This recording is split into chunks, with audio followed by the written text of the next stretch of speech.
Good afternoon to everyone. कैसे हो आप सभी? Hope you all are fine and preparing well for your upcoming NEET examination. Last 3 classes में हमने units and dimension के basis पे पी वाई क्यू डिस्कस किए थे। जो आज का हमारा सेशन है वो है motion in a straight line. So इसमें नीट एग्ज़ाम के जितने भी प्रीवियस ईयर क्वेश्चन हैं आज हम वो डिस्कस करने वाले हैं। सो आपने इस क्लास को कंप्लीट देखना है और मैक्सिमम शेयर करना है ताकि ज़्यादा से ज़्यादा स्टूडेंट को इसका बेनिफिट हो सके।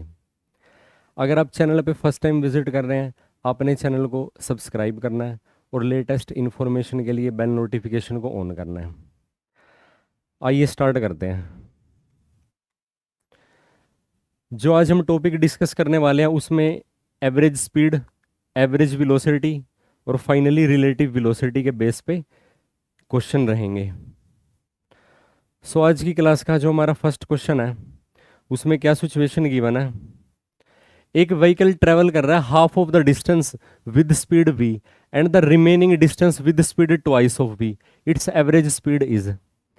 मान लीजिए टोटल पाथ लेंथ है 100 या आप 10 किलोमीटर मान के चलिए। Total path length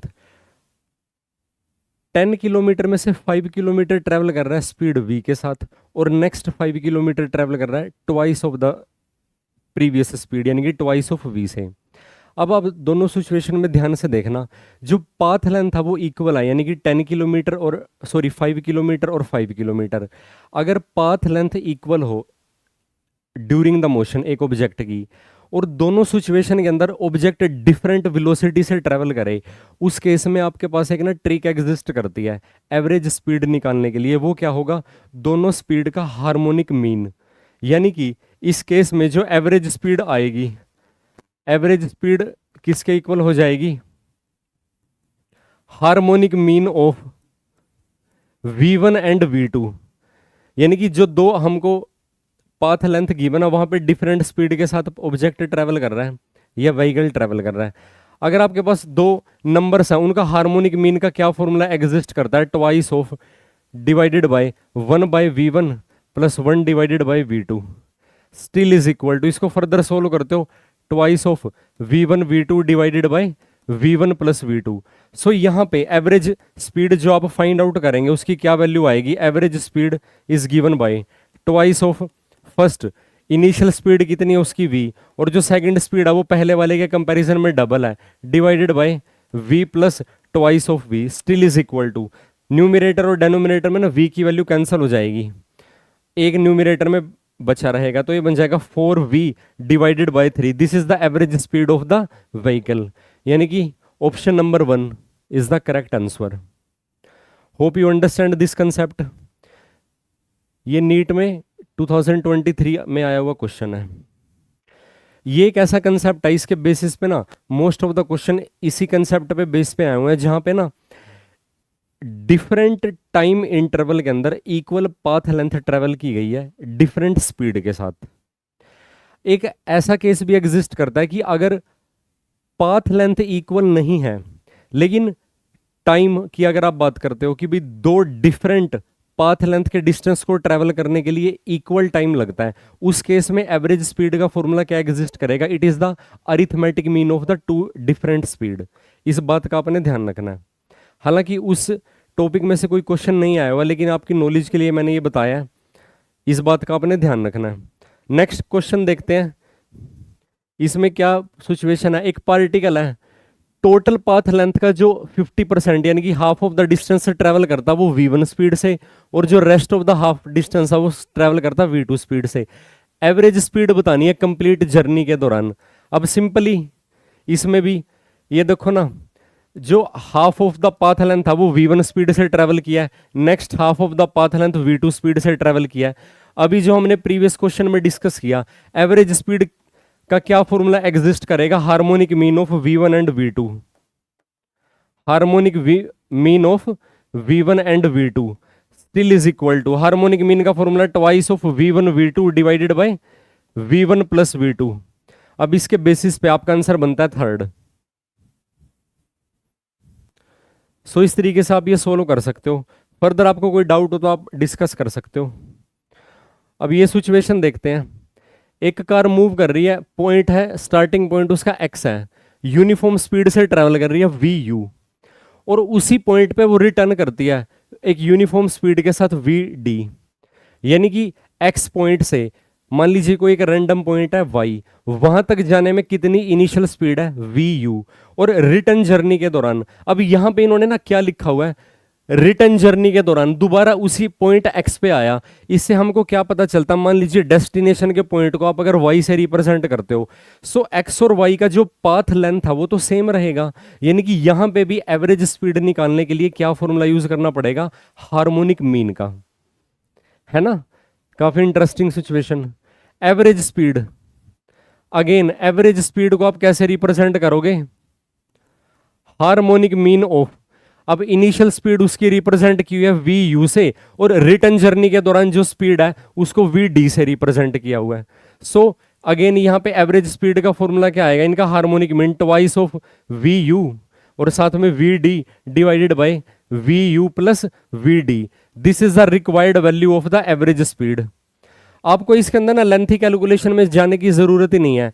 average speed का जनरल फॉर्मूला एग्जिस्ट करता है total distance travel divided by total time taken, या फिर आप डिस्प्लेसमेंट की बात करते हो, क्योंकि वेलोसिटी एक वेक्टर क्वांटिटी है। यहाँ पे वर्ड एवरेज स्पीड लिखा हुआ है तो यहाँ हम डिस्टेंस के टर्म में ही डिस्कस कर रहे हैं। तो टोटल डिस्टेंस यानी कि total path length travel divided by total time, वो सब कुछ वैल्यू सब्स्टिट्यूट करने के बाद फाइनली आपको यही आंसर मिलता है।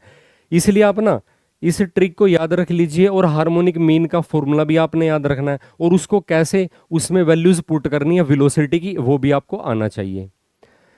मोस्ट ऑफ द क्वेश्चन इसी कंसेप्ट पे बेस्ड आए हुए हैं। अब इस सिचुएशन में क्या गिवन है, यहां पे एक कार की जो मोशन है वो एक ना सर्कुलर पाथ पे है, सर्कुलर पाथ पे वो ट्रेवल कर रही है एक कार। ये इसके दो एक्सट्रीम के पॉइंट है, मान लीजिए एक्स और वाई, और उसकी जो सर्कुलर ट्रैक की रेडियस है, रेडियस आपको दे रखी है 100 मीटर। उसका एक कंप्लीट सर्कुलर पाथ ट्रेवल करने के लिए जो टाइम कंज्यूम होता है वो टाइम कितना लगता है, 62.8 सेकंड। यानी कि सर्कुलर ट्रैक का ना कंप्लीट सरकमफेरेंस को कवर करने के लिए कार कितना टाइम कंज्यूम करती है, 62.8 second for every circular loop. इसका एक कंप्लीट सर्कुलर लूप को कवर करने के लिए एवरेज वेलोसिटी और एवरेज स्पीड निकालनी है ईच सर्कुलर लैप्स रिस्पेक्टिवली। यानी कि अगर वो उसका ना एक सर्कुलर पाथ का कंप्लीट सर्कल यानी कि कंप्लीट सरकमफेरेंस को ट्रेवल कर लेगी अगर वो कार एक राउंड ट्रिप के दौरान, जिस पॉइंट से उसकी मोशन स्टार्ट होती है फाइनली रिटर्न जर्नी में वो उसी पॉइंट पे आ जाए, उस केस में आपको ना एवरेज वेलोसिटी और एवरेज स्पीड की वैल्यू फाइंड आउट करनी है। अब आप जरा ध्यान से देखना, जो एवरेज वेलोसिटी की अगर आप बात करते हो, एवरेज वेलोसिटी किस पे डिपेंड करती है, टोटल डिस्प्लेसमेंट पे, क्योंकि वेलोसिटी कैसी फिजिकल क्वांटिटी है, एक वेक्टर फिजिकल क्वांटिटी है। अब वेक्टर फिजिकल क्वांटिटी की वैल्यू फाइंड आउट करने के लिए एक वेक्टर की ही हेल्प लेनी पड़ेगी ना। ध्यान से देखना, अगर जिस पॉइंट से जर्नी स्टार्ट होती है यानी उसको हम बोलते हैं इनिशियल पॉइंट, और फाइनल पॉइंट ऑफ डेस्टिनेशन भी वही है, डिस्प्लेसमेंट कितना हो जाएगा, जीरो हो जाएगा displacement. So total displacement zero हो जाएगा, टाइम इसको कितना लगा 62.8 सेकंड, एवरेज वेलोसिटी इसकी कितनी आ जाएगी, जीरो आ जाएगी। इसके बाद हम इसमें फाइंड आउट करते हैं एवरेज स्पीड। अब एवरेज स्पीड के लिए ये तो देखो वेलोसिटी वेक्टर से रिप्रेजेंट कर सकते हो। अब स्पीड क्या है, एक ना स्केलर फिजिकल क्वांटिटी है। स्पीड के लिए आपको फाइंड आउट करना पड़ेगा actual path length travelled during the motion, यानी कि total distance travelled during the motion. अगर वो कार एक सर्कुलर पाथ का एक राउंड ट्रिप कवर करती है तो एक गिवन टाइम में वो कितना डिस्टेंस ट्रेवल करती है सर्कल के सरकमफेरेंस के इक्वल। इंपॉर्टेंट बात है ये। सो यहाँ पे जो टोटल डिस्टेंस की हम बात करेंगे, यहाँ पे हम वर्ड लिखेंगे टोटल डिस्टेंस, जो कि क्या होता है, एक्चुअल पाथ होता है, और डिवाइड में लिखेंगे टोटल टाइम। अब टोटल डिस्टेंस हमने बोला 2 पाई आर, रेडियस की वैल्यू कितनी दे रखी है 100 मीटर, डिवाइडेड बाय टाइम कितना लगा 62.8 सेकंड लगे इसको एक राउंड ट्रिप करने के लिए।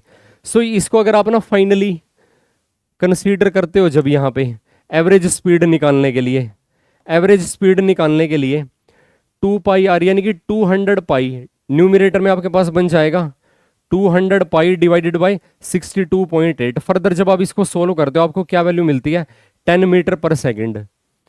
इस तरीके से आप प्रोसीड कर सकते हो। और अगर आपको ये सेकंड ना विद इन फ्यू सेकंड करना है, ये question with in few second करना है, कैसे देखना जरा। राउंड ट्रिप में डिस्प्लेसमेंट जीरो हो जाएगा, यानी कि एवरेज वेलोसिटी जीरो हो जाएगा। अब ऐसे ऑप्शन चेक कीजिए जिसमें ना पहला ऑप्शन जीरो आया हुआ है, ये दो ऐसे ऑप्शन है जिसमें वेलोसिटी का आंसर जीरो आया हुआ है। अब दूसरी बात देखना जरा, जो अपना एवरेज स्पीड फाइंड आउट करोगे, average speed total path length पे डिपेंड करती है। राउंड ट्रिप में ना जो पाथ लेंथ ट्रेवल करेगा वो हमेशा नॉन जीरो एग्जिस्ट करेगा, यानी कि जो एवरेज स्पीड है उसकी वैल्यू नॉन जीरो आएगी। अब इनमें देखो, यहाँ पे एवरेज स्पीड जीरो दिखाई हुई है, यहाँ पे दिखाई हुई है नॉन जीरो नंबर, यानी कि 10 मीटर पर सेकंड। सो आपको इतनी लेंथी कैलकुलेशन में भी जाने की जरूरत नहीं है, आप इसको ऑप्शन से भी कर सकते हो। Third option is the right one. लेकिन इसके लिए क्या जरूरी चीज है, इसके लिए आपका कंसेप्ट क्लैरिटी बहुत जरूरी है। कंसेप्ट क्लैरिटी होगी, आपको टॉपिक की अंडरस्टैंडिंग होगी, तभी आप प्रोसीड कर पाओगे। होप आपको ये कंसेप्ट समझ में आया होगा। नेक्स्ट वन इज, एक कार मूव कर रही है, टोटल पाथ लेंथ कितना ट्रेवल कर दिया, 200 मीटर का डिस्टेंस ट्रेवल कर दिया उसने मोशन के दौरान। It cover the first half of the distance, पहला हाफ यानी कि 200 मीटर का हाफ करोगे, 100 मीटर की लेंथ जो ट्रेवल किया है 40 किलोमीटर पर आवर से ट्रेवल किया है। और जो सेकंड हाफ लेंथ है यानी कि नेक्स्ट 100 किलोमीटर वो स्पीड v से ट्रेवल किया है। इस बार आपको ना सेकंड पाथ लेंथ जो कि फर्स्ट पाथ लेंथ के इक्वल है, उसमें जो स्पीड है उसकी वैल्यू अननोन गिवन है, यानी कि v मेंशन की हुई है, वो आपको न्यूमेरिकल वैल्यू फाइंड आउट करनी है। एवरेज स्पीड दे रखी है इस बार 48 किलोमीटर। इससे पहले जितने भी हमने क्वेश्चन किए थे उसमें हमने एवरेज स्पीड की वैल्यू फाइंड आउट की थी। यहां पे आपको एवरेज स्पीड ऑलरेडी गिवन है, अब आपको v की वैल्यू फाइंड आउट करनी है, यानी कि जो सेकंड हाफ है मोशन का उसमें जो कार है वो कितनी स्पीड से ट्रैवल करे जिससे आपको ना एवरेज स्पीड की ये वैल्यू मिले। अब दोबारा फिर आप ध्यान से देखना, क्योंकि दोनों पाथ लेंथ इक्वल है, सो यहां पे जो एवरेज स्पीड का फॉर्मूला एग्जिस्ट करेगा। एवरेज स्पीड क्या होगा, सिंपली हार्मोनिक मीन किसका बन जाएगा, v1 कोमा v2 का। अब देखना जरा एवरेज स्पीड का जो आपको आंसर है, एवरेज स्पीड की वैल्यू आपको गिवन है 48 kilometre per our. Harmonic mean जब आप लगाते हो twice of v1, initial half of path length की वेलोसिटी 40 है, सेकंड हाफ की स्पीड को इन्होंने v से रिप्रेजेंट किया हुआ है, डिवाइडेड बाय ये बन जाएगा 40 plus v still is equal to. अब यहां पे ना जब यहां पे कैंसिल करोगे ये आ जाएगा 24 और 40 को जब आप कैंसिल करने की कोशिश करोगे 12 और 20 आ जाएगा, उसके बाद 6 और 10 आ जाएगा, उसके बाद 3 और 5 आ जाएगा। या हम इसको ऐसे ही सोल्व कर लेते हैं, पहले यहाँ पे आपने 24 लिख दीजिए सिंपल 2 से कैंसिल करके, और ये आ जाएगा 40 plus v is equal to right side में आ जाएगा 40v again is equal to, जब फर्दर आप इसको सोल्व करते हो यानी कि 40 plus v divided by v is equal to, right side में आ जाएगा 40 डिवाइडेड बाई 24। आप इसको ना फर्दर 8 पे कैंसिल कर दीजिए, ये आ जाएगा 5/3। इसके बाद आपको क्या करना पड़ेगा, cross multiply, 120 plus 3v is equal to 5v still is equal to twice of v is equal to 120। Again जो वेलोसिटी है उसकी वैल्यू क्या आ जाएगी 60 किलोमीटर पर आवर, यानी कि जो सेकंड मोशन का जो सेकंड सेगमेंट है यानी कि second half of the length है कितना 100 मीटर, वो किस स्पीड से ट्रेवल किया हुआ है, वो 60 किलोमीटर पर आवर की स्पीड से ट्रेवल किया हुआ है, जिससे कि पूरी जर्नी की जो एवरेज स्पीड है वो कितनी आ जाएगी 48 किलोमीटर पर आवर आ जाएगी। बस इस क्वेश्चन को थोड़ा सा मोल्ड करके, पहले वाले क्वेश्चन में इन्होंने क्या किया हुआ था, एवरेज स्पीड पूछ रखी थी, इस क्वेश्चन में v1 गिवन था, v2 की वैल्यू अननोन थी, एवरेज स्पीड की वैल्यू मेंशन थी। फॉर्मूला वही लगेगा हार्मोनिक मीन वाला, कब लगता है वो, जब दोनों सेगमेंट में पाथ लेंथ इक्वल हो। होप आपको ये कंसेप्ट समझ में आ रहे होंगे। नेक्स्ट वन इज, अब ये काफी इंटरेस्टिंग सिचुएशन है। अब ये देखना जरा, अगर आप इसको ना ऐसे एक स्ट्रेट लाइन सेगमेंट से ड्रॉ करते हो, यहां पे आपको ना टोटल पाथ का ना 1/3 कंसीडर करना पड़ेगा, इसके 3 सेगमेंट कंसीडर करने पड़ेंगे कुछ इस तरीके से। एक टोटल पाथ लेंथ ट्रेवल किया एक बस ने, जो 1/3 है ना, 1/3 जो स्पीड है, 1/3 डिस्टेंस को ट्रेवल करने के लिए 10 किलोमीटर पर आवर की स्पीड है यानी कि v1। नेक्स्ट वन थर्ड के लिए कितनी स्पीड को मेंटेन किया हुआ है, 20 किलोमीटर पर आवर के लिए, और नेक्स्ट वन थर्ड के लिए कितना किया हुआ है, 60 किलोमीटर पर आवर के लिए। अब आपको ना एवरेज स्पीड की वैल्यू फाइंड आउट करनी है सिंपली। चाहे आपको ना स्पीड की 2 वैल्यू गिवन है, चाहे आपको स्पीड की 3 वैल्यू गिवन है, या कितनी भी वैल्यू गिवन है, शर्त क्या है, ये जो सेगमेंट है ना गिवन टाइम के अंदर, उसकी वैल्यू सेम होनी चाहिए, तभी क्या लगेगा, जो एवरेज स्पीड होएगी वो हार्मोनिक मीन के इक्वल हो जाएगी। सो इस तरीके से आप क्या लिख सकते हो यहाँ पे, इसका मतलब जो एवरेज स्पीड का वैल्यू आएगा वो क्या आ जाएगा, हार्मोनिक मीन किसका आ जाएगा, जो तीन की तीन वेलोसिटी है, पहली वेलोसिटी 10 है, दूसरी वेलोसिटी 20 है, और फाइनली वेलोसिटी कितनी है, 60। अब 3 नंबर का आपको ना हार्मोनिक मीन की वैल्यू फाइंड आउट करनी है। आपको ये होप समझ में आओगे, टोटल पाथ लेंथ का जो थर्ड सेगमेंट होएगा, वन थर्ड सेगमेंट होएगा, वो आपस में तो इक्वल होएंगे ना, यानी कि पाथ लेंथ इक्वल है, वेलोसिटी डिफरेंट है, टाइम की वैल्यू भी डिफरेंट होएगी, क्योंकि डिफरेंट स्पीड से वो व्हीकल ट्रेवल कर रहा है, और व्हीकल सेम है। कभी ये सोचो कि यहाँ पे 3 अलग अलग बस चल रही हैं, एक ही vehicle given equal path length को डिफरेंट स्पीड से ट्रेवल कर रहा है, इस बात का आपने ध्यान रखना है, तब ये फॉर्मूला एग्जीक्यूट होएगा। हार्मोनिक मीन की वैल्यू फाइंड आउट करनी है। जब आप ना 3 नंबर का हार्मोनिक मीन यूज करते हो तो इस तरीके से 3 divided by sum of their reciprocal, यानी कि 1/10 plus 1 divided by 20 plus 1 divided by 60 still is equal to. अब इसके बाद जब आप ना इसकी वैल्यू फाइंड आउट करते हो, एवरेज स्पीड की वैल्यू जब आप फाइंड आउट करोगे, डेनोमिनेटर का एलसीएम 60 आ जाएगा, वो न्यूमिनेटर के अंदर मल्टीप्लाई में चला जाएगा, और यहाँ पे डेनोमिनेटर में 60 को 10 से डिवाइड करोगे 6 आ जाएगा, 20 से करोगे 3 आ जाएगा, 60 को 60 से करोगे 1 आ जाएगा, still is equal to numerator में आएगा 180, डेनोमिनेटर में आपके पास आ जाएगा 10, and still is equal to 18 kilometre per hour is the required average speed of the bus, 18 kilometre per our. यहाँ पे भी हमने कौन सा फॉर्मूला यूज किया, हार्मोनिक मीन वाला, इस बात का आपने ध्यान रखना है। Equal path length different time interval में और डिफरेंट स्पीड के साथ हो, एवरेज स्पीड का फॉर्मूला क्या हो जाएगा, harmonic mean of the different speed. 2 speed भी दे रखती हैं, अब 3 वाला क्वेश्चन भी कर लिया, इससे ज्यादा भी हो सकता है। वैसे काफी रेयर क्वेश्चन बनते हैं कि भी 4 डिफरेंट स्पीड एक ही व्हीकल के लिए दे रखी हो, अदरवाइज हमने मैक्सिमम वाला केस डिस्कस कर ही चुके हैं। अगेन सेम क्वेश्चन, मतलब सेम कंसेप्ट पे based question. First half length travel किया 40 किलोमीटर पर आवर के साथ, और नेक्स्ट हाफ किया 60 किलोमीटर पर आवर के साथ। एवरेज स्पीड की वैल्यू, अगेन एवरेज स्पीड क्या हो जाएगा, हार्मोनिक मीन किसका, दोनों के दोनों स्पीड का। पहली स्पीड है 40, दूसरी स्पीड कितनी दे रखी है 60। अब आप जब हार्मोनिक मीन लगाओगे ट्वाइस ऑफ V1, यानी कि 40 इंटू में V2 divided by 40 plus 60 still is equal to, numerator आपके पास क्या बन जाएगा 4800, और डेनोमिनेटर बन जाएगा 100, is equal to 48 kilometre per hour, यानी कि second option is the required option, required answer. Next one is, यहां से जो आपके क्वेश्चन स्टार्ट होते हैं, यहां से ना रिलेटिव स्पीड या फिर रिलेटिव वेलोसिटी के क्वेश्चन स्टार्ट हो जाएंगे। रिलेटिव वेलोसिटी पे बेस्ड क्वेश्चन हम अब डिस्कस करेंगे यहां पे ना। Preeti reach the metro station and found that accelerator was not working, she walk up the stationary accelerator in time t1। अब यहां पे जो मोशन है ना, पहली मोशन है विदाउट एक्सेलरेटर,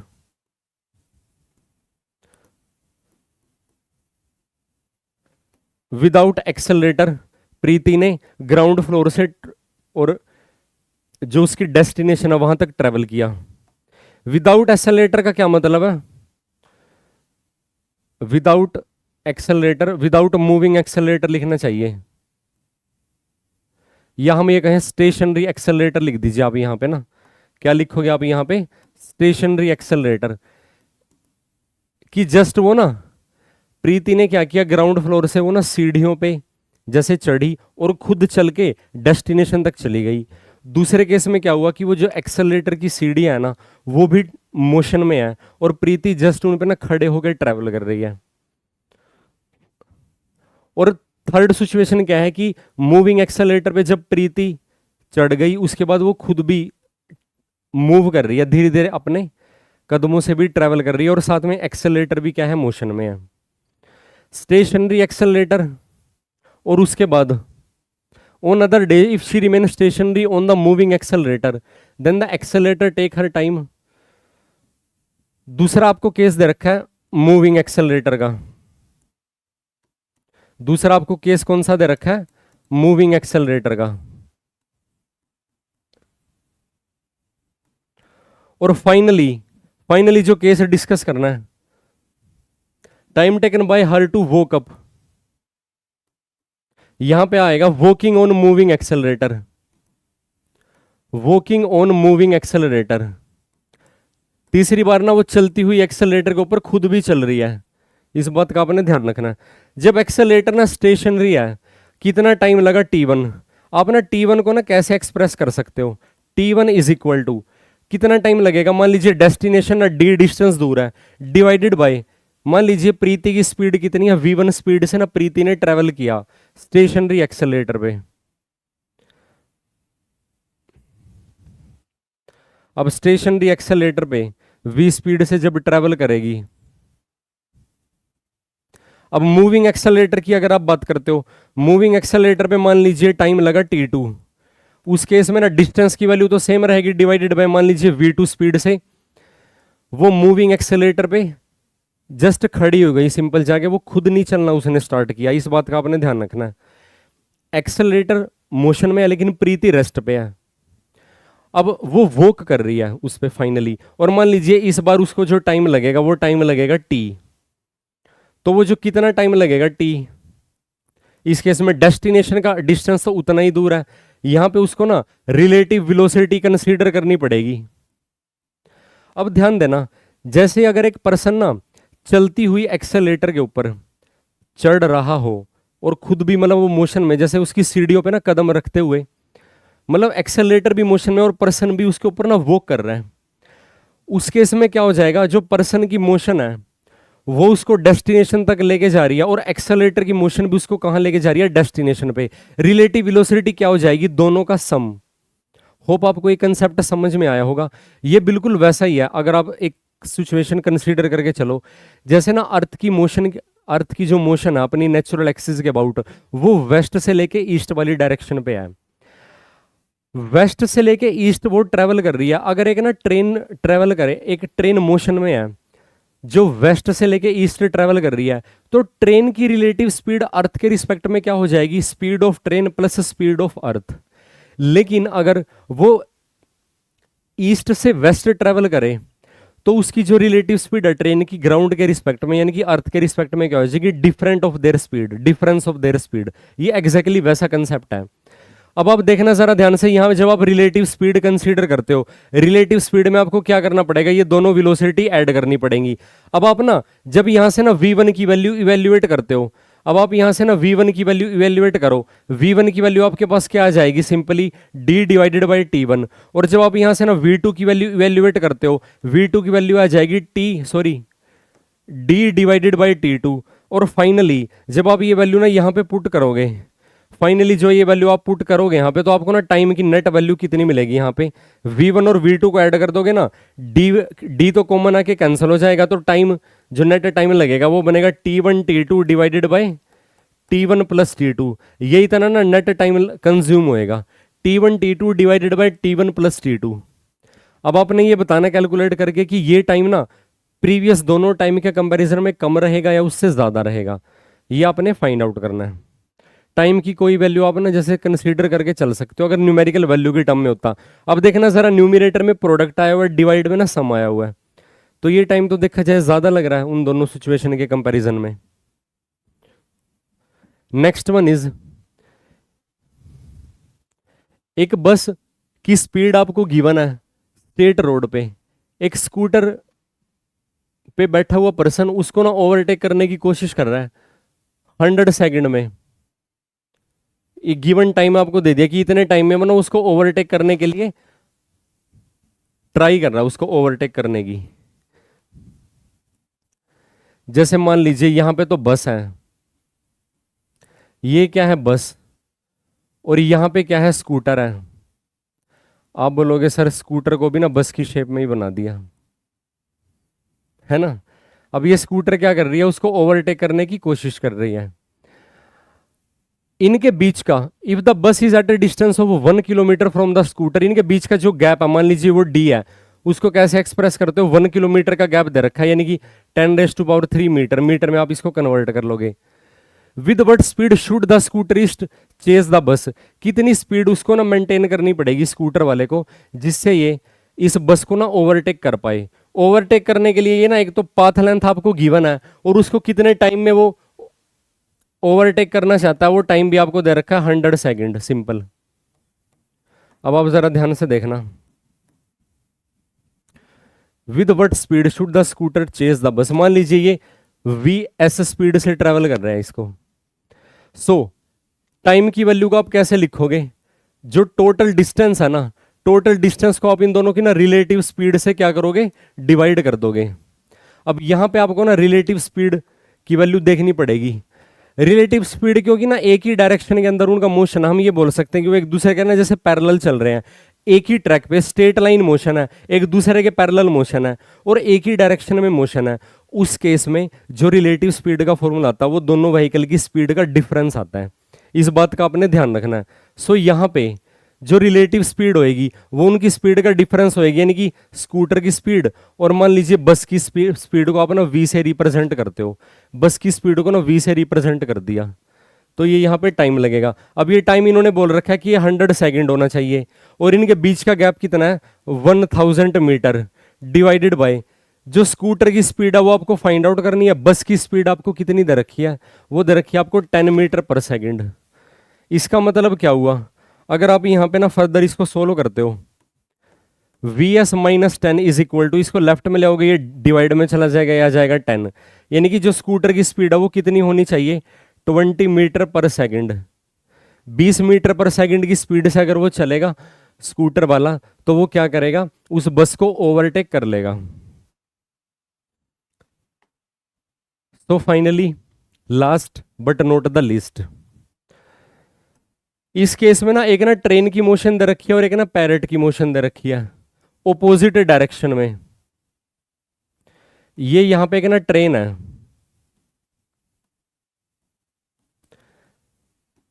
ट्रेन की मोशन ये ना नॉर्थ डायरेक्शन में ट्रेवल कर रही है, ये क्या है, नॉर्थ डायरेक्शन है, और एक बर्ड फ्लाई कर रहा है, यहां पे बर्ड है, ये क्या कर रहा है, ये ना साउथ डायरेक्शन में ट्रेवल कर रहा है, ये ना साउथ डायरेक्शन है, और बर्ड की आपको ना स्पीड दे रखी है vb, बर्ड की स्पीड कितनी दे रखी है, 5 मीटर पर सेकेंड, और जो ट्रेन की स्पीड दे रखी है वो आपको दे रखी है 10 मीटर पर सेकेंड।